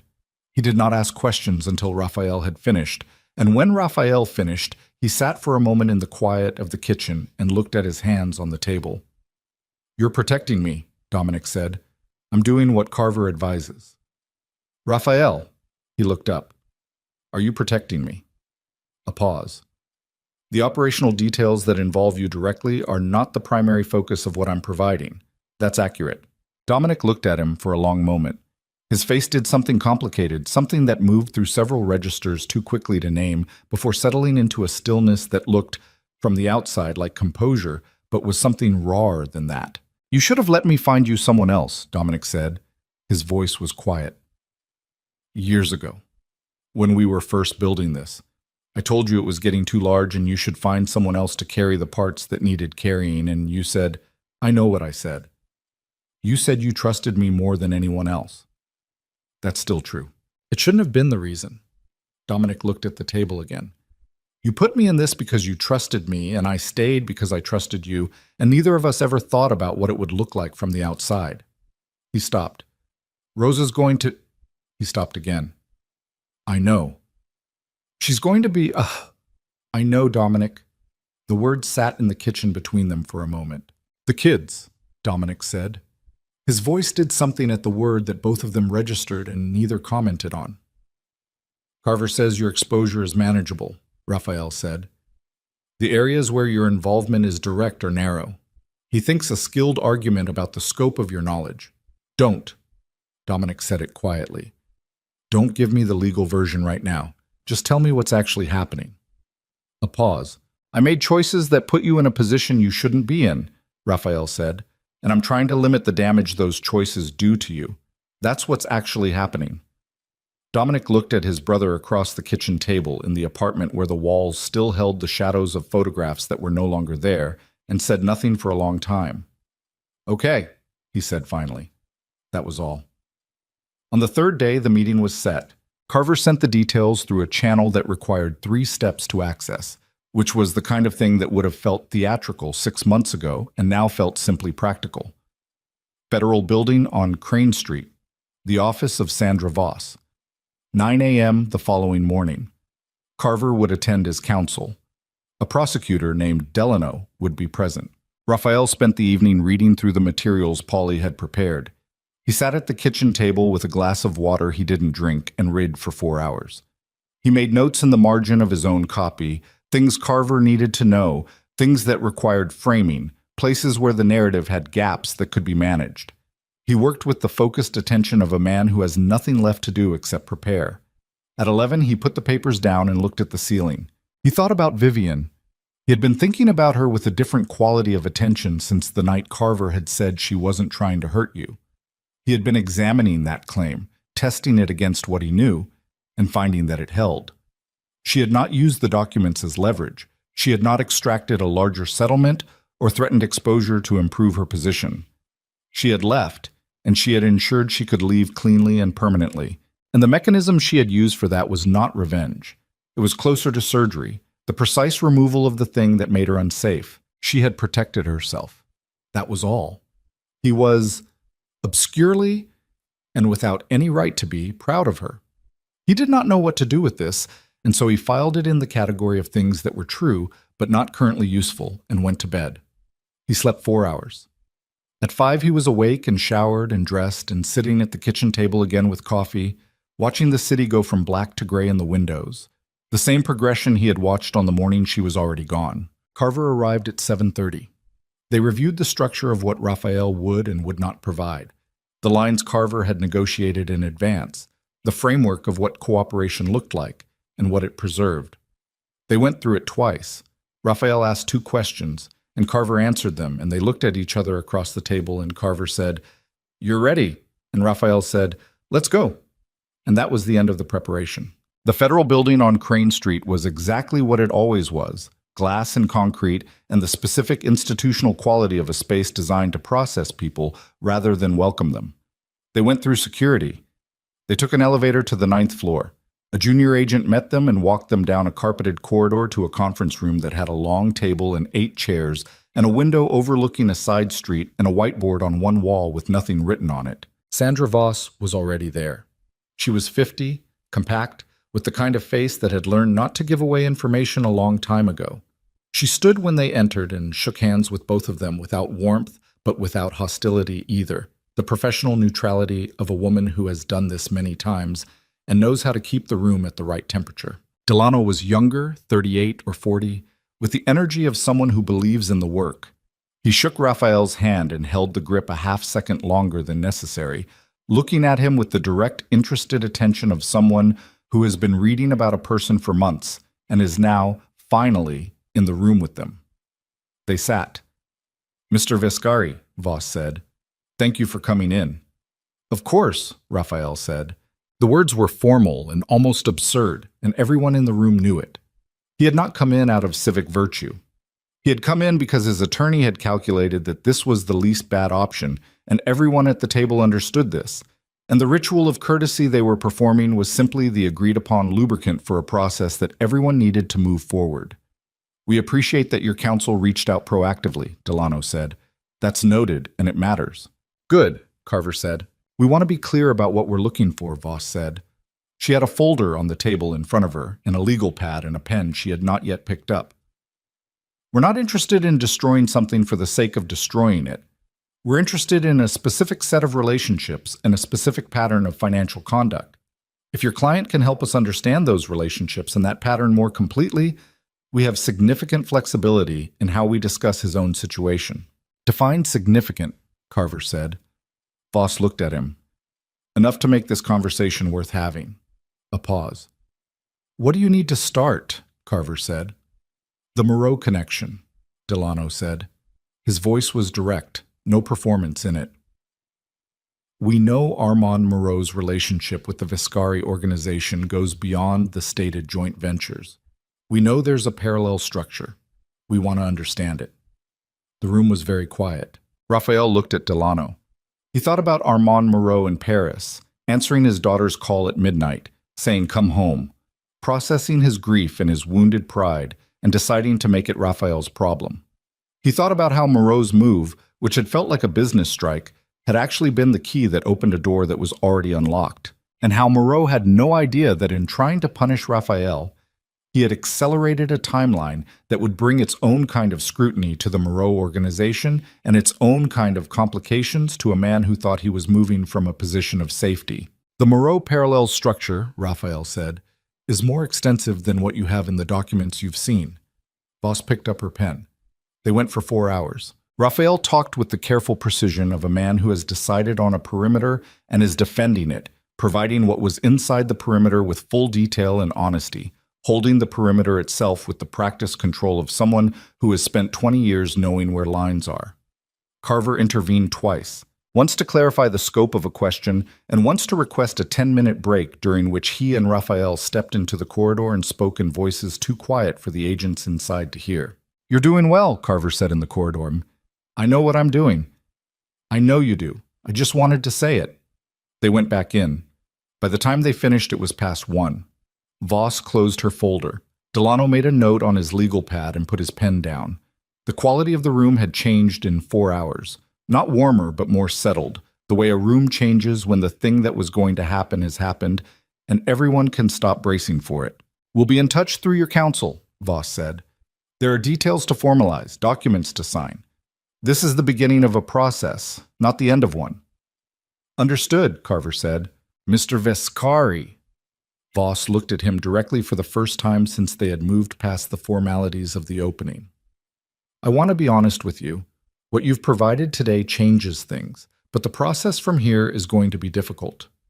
There will be moments where your patience is tested, and where the terms feel unreasonable, and where you will want to walk back from what you've started. I'm aware of that. I'm telling you because I've had people walk back. It makes everything worse. I'm not going to walk back, Raphael said.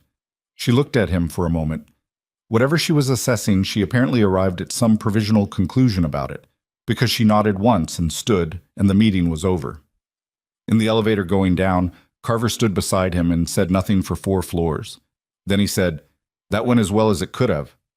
"Yes. The next few weeks are going to be harder." "I know." The elevator reached the lobby. They walked out into the Crane Street afternoon, the ordinary noise of the city, traffic and voices, and the distant mechanical sounds of construction somewhere to the east. Raphael stopped on the sidewalk. Carver stopped beside him. "Go home," Carver said. "Rest. I'll call you tonight." Raphael nodded. Carver got into a waiting car. Raphael stood on the sidewalk for a moment. He had just done the thing that was irreversible. He had stepped across the line that 20 years of his life had been organized around never crossing. He had put the name Armand Moreau on a federal record and given 4 hours of detailed information to 2 agents who were going to use it to dismantle structures that had taken years to build. And in doing so, he had also placed a significant portion of his own life into the hands of people whose interests were not his interests, but whose goodwill he now required. He had given up the armor. All of it. He stood on the sidewalk in the cold air and felt the exposure of it, the extraordinary vulnerability of a man who has just made himself small enough to survive something, which is a different kind of small than he had ever been. His phone buzzed. A message from Dominic. 3 words. How did it go? He typed back 2. It's done. He put the phone in his pocket and started walking. He didn't take the car. He needed to be on the street, in the cold, in the ordinary movement of a city that was going about its business around him. He walked for 40 minutes through neighborhoods he knew and neighborhoods he didn't, past restaurants and storefronts and the ordinary human traffic of a Tuesday afternoon. He stopped at a light on the corner of Marsh and 11th and stood waiting for the signal to change. The woman next to him had a child on her hip, a small boy of maybe 2, who looked at Raphael with the absolute fearless curiosity of a very young child, examining his face with the open attention that adults spend their lives learning to conceal. Raphael looked back at him. The light changed. The woman moved on. He stood there a moment longer, then crossed. He had not thought about children in years. He and Vivian had talked about it early in the marriage, and then the conversation had simply stopped occurring, filed away in the growing archive of things that didn't happen, desires that got absorbed by the machinery of the life they were living. He had told himself he didn't want them. It was easier than the alternative, which was that the life he had built was not one he would choose to bring a child into, and he had known this, somewhere very quiet in himself, for a long time. He walked. He walked until the light changed and the afternoon went gold, and the city began the particular shift toward evening that he had always loved, the blue hour, the time of day when the city looked most like itself. He walked past the restaurant where he and Vivian had eaten on their first anniversary, without planning to, and stopped in front of it for a moment. It was still there, same sign, same windows. He could see people inside, the warm interior light, the ordinary arrangement of tables and people, and the quiet work of an early dinner service. He moved on. On the coast, at approximately the same hour, Vivian was standing in front of a canvas in the second bedroom that had become her studio. She worked in the late afternoon light, which came through the west-facing window at a low angle and made the colors difficult to judge accurately, which she had decided was actually useful because it forced her to trust the work instead of second-guessing it in the hard light of full day. She had been painting for 2 hours. Her hands were stained with blue and a gray that kept going warmer than she intended, and she was not entirely happy with the upper third of the canvas, but the lower half was doing something she hadn't planned and found more interesting than what she had planned. Her phone buzzed on the windowsill. She looked at the screen. Clara Holt. She picked up. "The finalization papers are ready," Clara said. "I need you to review and sign. I can send them electronically." "Send them." There's one more thing. A pause. I received a communication from the Federal Financial Crimes Unit, a woman named Voss. She wanted me to let you know, another pause, this one careful, that the materials you provided through web have been useful. She said to tell you that your cooperation is noted and that your position in any subsequent proceedings will reflect that. Vivian looked at the canvas. Okay, she said. Are you all right? Yes? This is nearly done, Vivian. The divorce will be finalized within 60 days. The federal matter is their matter now, not yours. You did what you needed to do, and now you're out of it. She looked at the window. The strip of ocean visible between the buildings was dark silver in the fading light. I know, she said. Good. Claire's voice was warmer now, the professional caution softening. How are you, actually? A pause. I'm painting. Good, Clara said again, and this time the word meant something different. After she hung up, Vivian stood for a moment without moving. Then she picked up her brush and turned back to the canvas and made the mark she had been working toward for an hour, a long horizontal line of gray that cut across the lower third of the painting, dividing the dark water from the pale sky. She stepped back, looked at it. It was right. In the city, Raphael arrived back at the penthouse at dusk. He took off his coat. He stood in the kitchen, which no longer felt wrong in the way it had for weeks, or perhaps he had simply adjusted to the wrongness the way you adjust to a persistent cold, the body's pragmatic accommodation of what it cannot change. He poured a glass of water. He stood at the window and drank it and looked at the city. His city. Still his, for now. Not in the same way as it had been yesterday, not with the same quality of ownership, the unconditional possession of a man who owes nothing to anyone. That was gone. He had traded it this morning for the possibility of a different kind of future, smaller and more constrained and not yet fully imaginable. He stood there for a long time. His phone rang. He looked at the screen, a number he didn't recognize, area code from somewhere he couldn't immediately place. He almost didn't answer. He answered, Mr. Vescari. A voice he didn't recognize, male, careful, the voice of someone who has been instructed to make this call and is following those instructions precisely. I'm calling on behalf of Armand Moreau. The kitchen went very still. Mr. Moreau is aware of the meeting that took place this morning, the voice said. He wanted me to convey a message. Raphael said nothing. He looked at the city through the window. Mr. Moreau says that whatever arrangement you believe you've made, there are aspects of this situation that remain under his control. He says you should be very careful about what you believe has been secured. A pause. He says the people around you are not as protected as your counsel has led you to believe. The voice stopped. Is that the whole message? Raphael said. Yes, sir. He ended the call. He stood in the kitchen with the phone in his hand and felt something move through him that was cold and specific and very focused. Not fear, something harder than fear. The crystalline clarity that arrives when a situation has become fully legible and the time for ambiguity is over. He called Carver before the echo of the unknown voice had finished settling in the kitchen. Carver answered on the first ring, which meant he had been awake, which meant some version of this had already reached him through his own channels. You heard, Raphael said. Forster called me 20 minutes ago. Moreau knows about the meeting. A pause, tight and controlled. Raphael, I need you to listen to me carefully. What Moreau's man said about the people around you, that's a threat without specific content. It's designed to destabilize you before you can consolidate what you started today. I know what it's designed to do. Then don't let it work. That's not why I'm calling. He moved away from the window, away from the city, to the center of the kitchen, where there was nothing to look at except the walls. Moreau knew about the meeting within hours. That means he has a source inside either the federal building or inside my immediate circle. I need to know which. Silence on the line. If it's the federal building, Carver said slowly, there's nothing we can do tonight. If it's your circle, then we have a different problem. Yes. Get Dominic somewhere safe tonight, not his house. Somewhere Moreau's people don't have a map to. Raphael. Do it, Carver. Then call me back. He ended the call. He stood in the kitchen and thought about the architecture of the day, the sequence of it, who had known about the meeting and when. Carver. Paulie Stenz. Dominic. The junior agent who had met them at the elevator. Voss. Delano. The 3 or 4 people in the federal structure who would have been briefed in advance.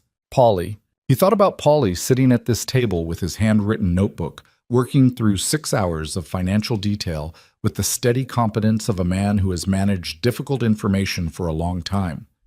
He thought about the moment near the end of those 6 hours when Paulie had asked, very quietly, about his own exposure, and Raphael had said they would talk about that, and the way Paulie's face had settled into something that was not quite reassurance but was close enough to it.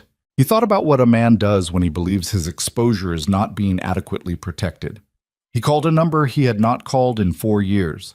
A man named Griggs, who operated in a specific category of information retrieval that did not appear in any professional directory. Griggs answered with the brevity of someone who keeps his calls short by professional habit. "I need to know if Paulie Stenz made any calls today that didn't go through his registered numbers," Raphael said. "Anything in the last 16 hours. "Give me an hour," Griggs said. "You have 30 minutes. Griggs gave him 43. When he called back, his voice had the particular flatness of someone delivering information they know will cause damage.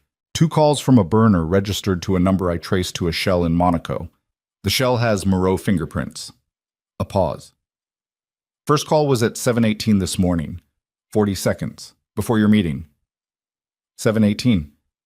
45 minutes after Paulie had arrived at the apartment, while Raphael was still making coffee, while they were still sitting across from each other at this table. Second call? 12:40, during your lunch break, during the break when he and Carver had stepped into the corridor and spoken in low voices. Paulie had known about the break. Paulie had known the structure of the meeting because Raphael had told him enough to prepare the materials. He stood very still. 15 years.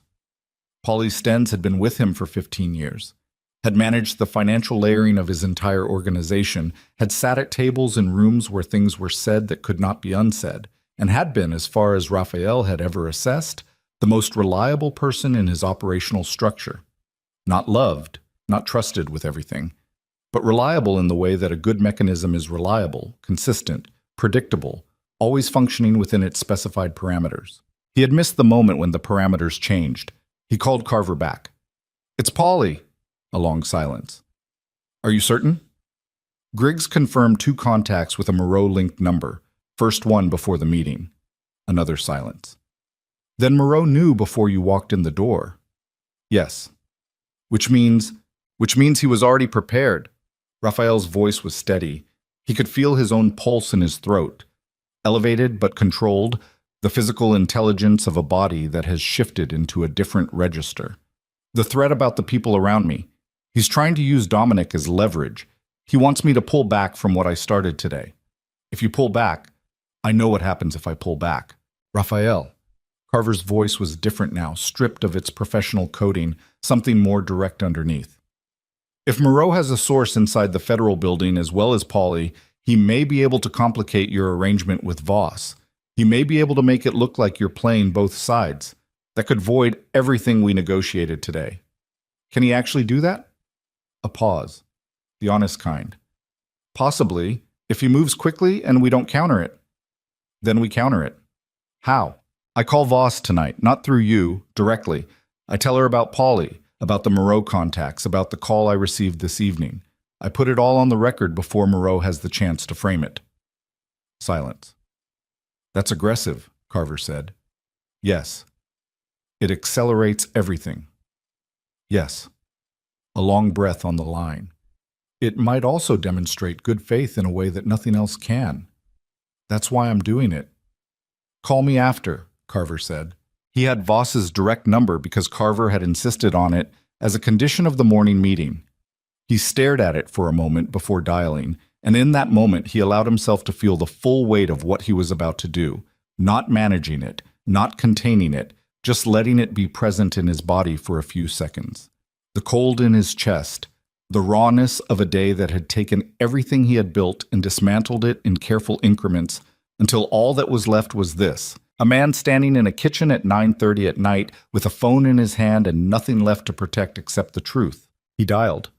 Voss answered on the third ring. She did not sound surprised. She sounded like someone who had been half expecting the call. Mr. Vescari, I need to add something to the record, he said. Tonight, not tomorrow. A pause. Tell me. He told her. All of it.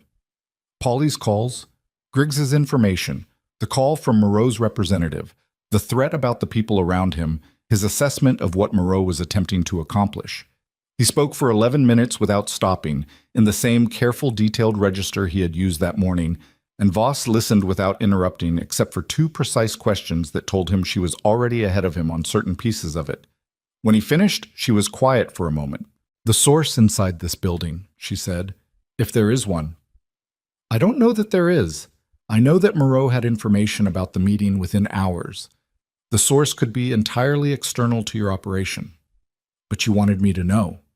Yes. Why?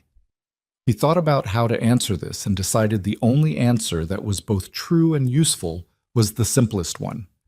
Because I'm not playing 2 sides. I want that on the record. A pause. Then, Mr. Vescari, I'm going to ask you something directly. Go ahead. Polly Stens. Do you want us to move on him, or do you want to handle that yourself? The question was flat and professional, and contained an entire world of implication inside it, the world of what handling it yourself had meant for 20 years, the world of what his answer would say about who he was now versus who he had been then. I want you to move on him, Raphael said. Tonight, if possible. Another pause, this one briefer. We'll be in touch. She ended the call. He put the phone on the counter. He stood in the kitchen and breathed for a moment. Just breathed. The simple mechanical fact of it, in and out, the body continuing its work regardless of everything else. He called Dominic. Where are you? He said when Dominic answered. The hotel on Garfield. Carver called.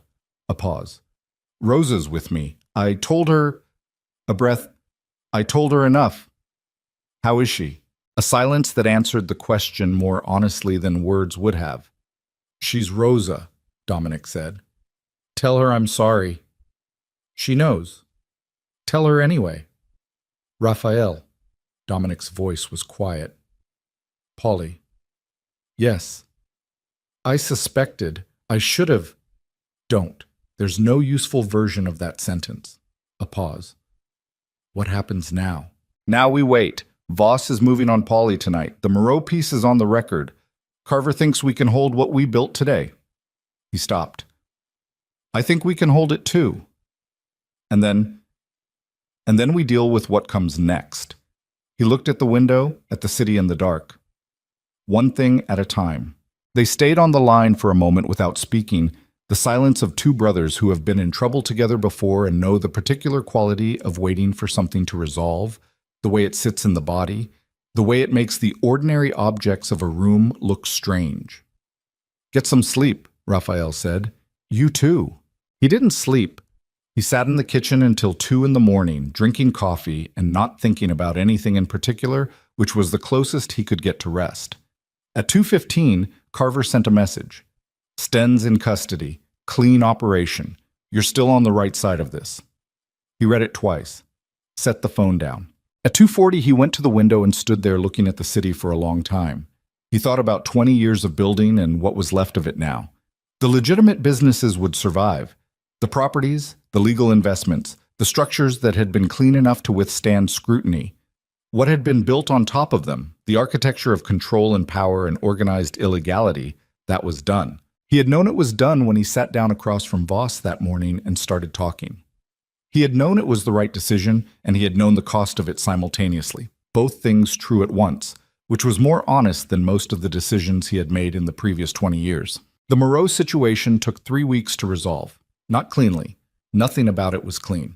Armand Moreau was 67 years old and had spent 4 decades building a financial structure that was more complex than Raphael's and more carefully hidden, and the federal interest in it, once properly directed, generated the kind of institutional momentum that does not stop because a subject is wealthy and well-connected. There were attorneys, and there were counterfilings, and there were 2 weeks of the kind of legal tension that Carver described as the most expensive silence in the city. In the end, the weight of what Raphael had provided, combined with the Polly Sten's cooperation that followed his arrest, with the speed of a man who had been caught absolutely and knew it, was sufficient. Moreau's attorney called Carver on a Thursday morning in the 4th week. The call lasted 6 minutes. Carver called Raphael immediately after. "He's standing down," Carver said. "Full withdrawal, no further action against you or your people. In exchange for a mutual understanding that the Moreau financial structure is not the focus of your cooperation. Is that something Voss will accept?" "It's something Voss has already accepted, contingent on your agreement. She has what she needs from the Moreau piece. She doesn't need to pursue it further to build her case." Raphael sat with this for a moment. He thought about Armand Moreau in Paris, an old man with a wounded pride and a daughter who had flown home to him, sitting with the realization that the move he had made to punish Raphael Viscari had cost him considerably more than it had cost his target. He did not feel satisfaction about this. He felt something more tired than satisfaction. "Tell Voss yes," he said. The formal agreement with the federal investigators took another 6 weeks to finalize. There were documents, and there were sessions, and there were days when Carver earned his considerable fee in the most direct possible way, sitting across tables from people whose job was to extract maximum consequence and negotiating with the patience of a man who has done nothing else for 30 years. The final terms were not comfortable. They were not, as Carver had promised, catastrophic. Raphael would pay. He would cooperate fully with the prosecution of 3 associates whose activities had been the primary focus of the investigation and who had, when given the opportunity to manage their own situations, chosen not to. He would divest from several business structures and submit to a period of financial monitoring. He would not be indicted. He would lose a significant portion of what he had built. He would keep enough to live, to rebuild in the legal lanes, to be something different from what he had been without being nothing at all. He signed the final documents on a Wednesday morning in Carver's office, not the federal building. Carver had arranged this as a small dignity, the signing in a private space rather than an institutional one. Raphael signed 6 places. He did it without pause, without ceremony, with the same deliberate penmanship he brought to everything. Carver offered his hand after the last signature. Raphael shook it. "What now?" Raphael said. "Now you rebuild," Carver said. "Differently." "Yes." He left Carver's office and walked out into a November morning, cold and clear, the sky a flat pale blue above the city. He walked 4 blocks before he realized he had no particular destination, and then he kept walking anyway. 2 months later, on a Tuesday afternoon in the 2nd week of January, Raphael was in a town 700 miles from the city for a meeting with a real estate developer who was interested in a legitimate joint venture, one of the first of what Carver had begun to call the reconstruction projects. The meeting was at a hotel downtown. It lasted 2 hours and went well, better than he had expected, and afterward he found himself in an unfamiliar city with 3 hours before his flight, and a quality of unexpected free time that he no longer knew how to inhabit. He walked. He did this more now, the walking. It had become something he depended on, the physical engagement with a street, the way it required just enough attention to quiet the parts of his mind that otherwise ran continuously. He was in the 3rd block from the hotel when he turned a corner and stopped. She was 20 feet away, examining the produce outside a small grocery, wearing jeans and a blue sweater and a coat that was clearly chosen for warmth rather than appearance. Her hair was down. She was holding an apple in one hand and looking at it with the focused attention she gave everything, the same attention he had failed to recognize as intelligence for 14 years. She looked up before he had decided what to do. For a moment, neither of them moved.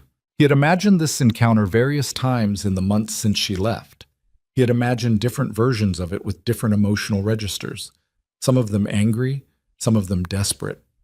One version, in the worst weeks, that was simply him talking and her not responding. He had not imagined this. The ordinary grocery, the apple, the blue sweater. She did not look frightened. She did not look angry. She looked at him with the calm directness of someone who is surprised but not destabilized by the surprise, which was, he understood, exactly who she had become. She walked toward him. He stayed where he was. She stopped a few feet away and looked at him with that clear, unhurried attention. "Raphael," she said. "Vivian." A pause. Around them the street moved, ordinary and indifferent, People passing with their groceries and their phones and their unremarkable Tuesday afternoons. "You look different," she said. "I am different."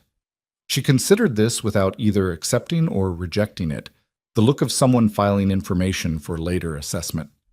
"What are you doing here?" she said. Not an accusation, just a question.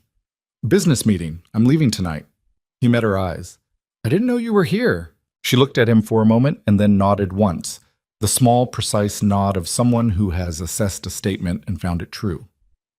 "Okay," she said. The word was familiar, and he felt it move through him with the recognition of something that belonged to a different time.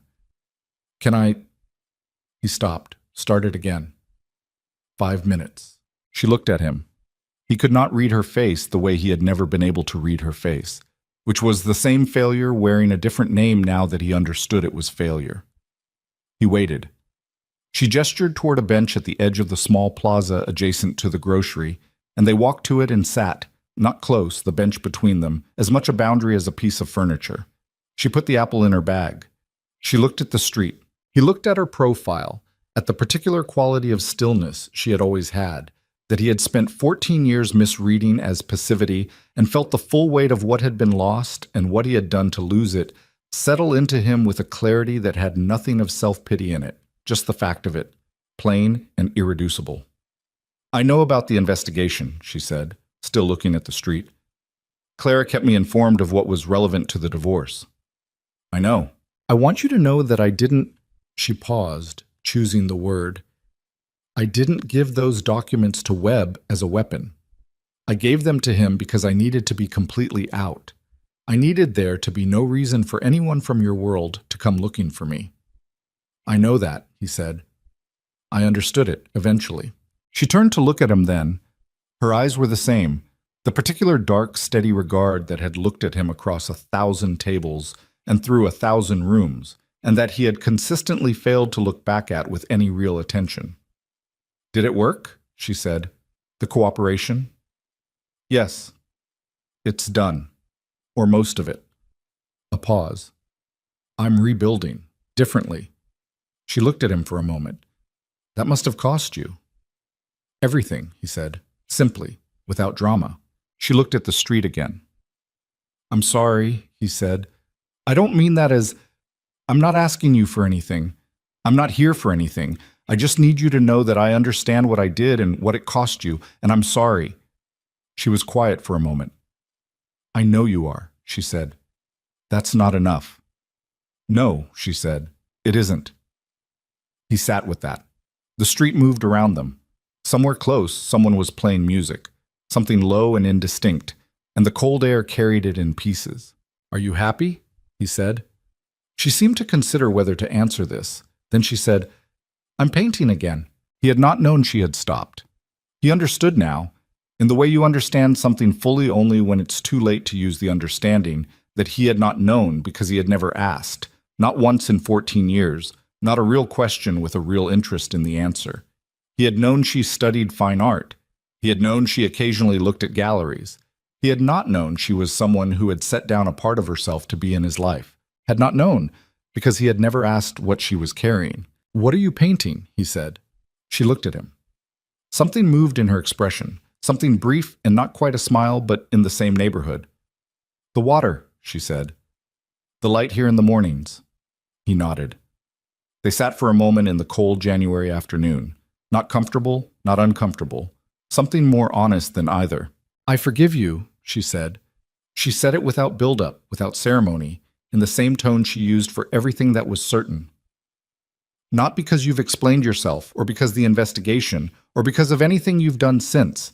Just because carrying it is too heavy, and I'm done carrying things I don't need." He looked at her. "That's not reconciliation," she said. "You understand that?" "Yes," he said. "I understand that. It's just the truth of how I feel." "Okay." She stood. She put her bag over her shoulder and looked at him one more time with those clear, direct eyes, and he looked back, all the way back, the way he should have been looking for 14 years. "Take care of yourself," she said. "You too." She walked back toward the grocery, and he watched her go, watched her stop at the display of produce and pick up another apple and examine it with the same focused attention she had given the first one. And then she went inside and the door closed behind her, and she was gone. He sat on the bench for a while longer. The cold came up through the wood, and he felt it in his back and didn't move. He thought about what forgiveness felt like from the outside. He had spent 20 years in a world where forgiveness was not a thing that existed in any meaningful form, where every debt was tracked and every slight was filed, and the concept of letting something go was a weakness to be exploited. He sat on a bench in a coastal city in January and felt something happen in his chest that was so unfamiliar he spent several minutes simply identifying it. She had not needed to say it. She had not said it for him. She had said it because she meant it, and because she was someone who, when she meant something, said it plainly without performance. That was who she had always been. He had married her without ever properly knowing it. He stood. He buttoned his coat. He looked at the door of the grocery for a moment, and then he looked at the street, and then he started walking back toward the hotel. He had a flight at 7. He had a call with Carver at 8. He had, for the first time in a long time, the specific and ordinary structure of a legitimate life, with its meetings and its calls and its small incremental progress towards something that would not require him to be what he had been. He walked. On the 4th floor of the building, 2 streets over, Vivian set her groceries on the kitchen counter and stood for a moment in the afternoon light that came through the west window and fell across the wooden floor in long, pale rectangles. She was breathing evenly. Her hands were steady. She had known, some part of her had known from the moment she looked up and saw him on the street, that the conversation would go the way it went, that he would be different in the way that people are sometimes genuinely different, when something fundamental has been stripped away from them, and that it would not change what was changed. She had meant what she said about the forgiveness. It had been ready in her for weeks, sitting quiet in her chest like a stone she had been waiting to set down. She set it down on a bench on a Tuesday afternoon and felt lighter, immediately and simply, the way you feel when you put down something heavy. She put the groceries away. She filled the kettle. She looked at the thin strip of ocean visible between the buildings, dark silver in the fading afternoon, the same view she had been painting for months in variations, learning it the way you learn a face, slowly, through repeated patient attention. She made tea. She carried it to the studio. She looked at the canvas she had been working on for the past week, the largest she had attempted since starting again, a horizontal piece that was trying to do something with the quality of winter light on water that she had not quite captured yet. She studied it for a moment, drinking her tea, letting her eyes move over the surface without judgment. She picked up a brush. She worked until the light failed and the room went dark around her and she had to turn on the lamp, which changed the colors and meant she couldn't trust her eye anymore and had to stop. She stepped back from the canvas. It was closer. Not finished. Closer. She cleaned her brushes. She carried the empty teacup to the kitchen. She stood at the window for a moment in the dark, looking at the lights of the city and the black space where the ocean was, just audible, just there. The sound of it constant and indifferent and somehow, still, after all these months, exactly what she needed it to be. She was not the woman who had stood in a bedroom doorway on a night in October with her coat still on and her bag in her hand and the whole careful architecture of an escape she had built quietly and alone holding her upright. She was not the woman who had sat cross-legged on a bare floor listening to the ocean for the first time and let herself simply feel the enormity of what she had done. She was someone who painted the light on the water every morning and ate lunch with Greta on Thursdays and knew the name of the man who sold bread at the Saturday market and whose brushes were stained with colors she was still learning to mix correctly. She was, in the most ordinary and specific and hard-won sense of the word, herself. She turned off the kitchen light. She went to bed. Outside, the ocean kept its rhythm against the dark coast, patient and continuous and entirely unconcerned with the lives being rebuilt on its shore. And the night moved through its hours in the way that nights do, slow and certain, carrying everyone forward into whatever came next, whether they were ready or not.